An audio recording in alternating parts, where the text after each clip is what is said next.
Today, I want to talk about hydration for exercising in the heat.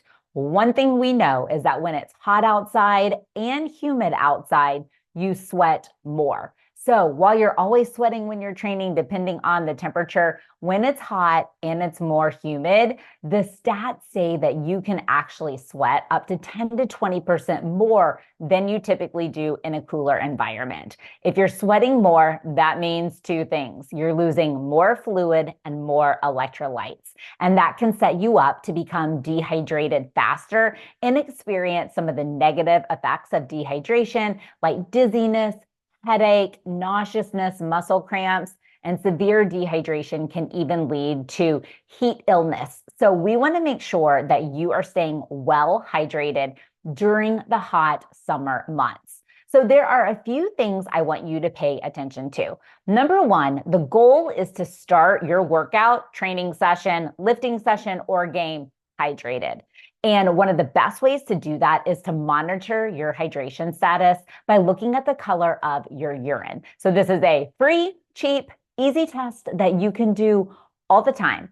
And your goal is to make your urine color pale yellow to clear. If it's apple juice or darker, that typically is a sign of dehydration. And that means that you need to get to drinking some water and or sports drink before you start your workout or your game. If you start a workout or game dehydrated, you are already going to be at a deficit when it comes to performance. We know that just a 2% level of dehydration in the body equates to about a 10% decrease in performance. And as dehydration gets worse, performance declines.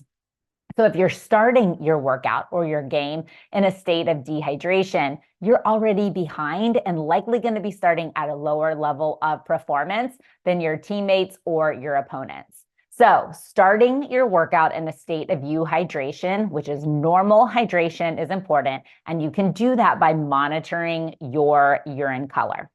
Second thing is that we want you to drink more than you typically would during a cooler workout or an indoor workout.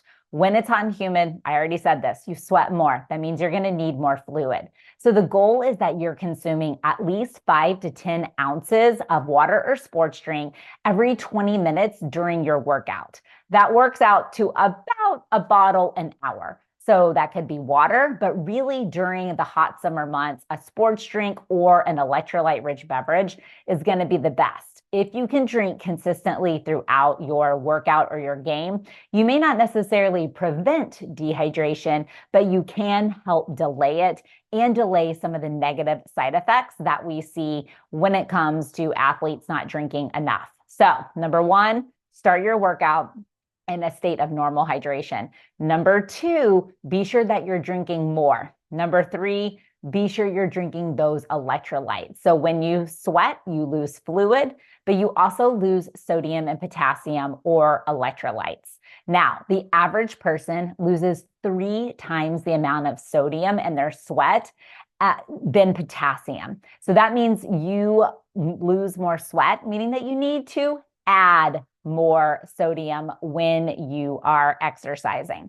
So when we talk about electrolytes, you definitely want potassium, but you really want to add in sodium. So whether that's from a sports drink, if you're adding electrolytes to your beverage, that can be a great solution as well. Typically, I will recommend that athletes consume salty foods before exercising so that they're able to kind of amp up their sodium intake. But consuming an electrolyte-rich beverage, especially when it's hot and humid, is going to be key. So start with a state of regular hydration. You want to be fully hydrated when you start your workout.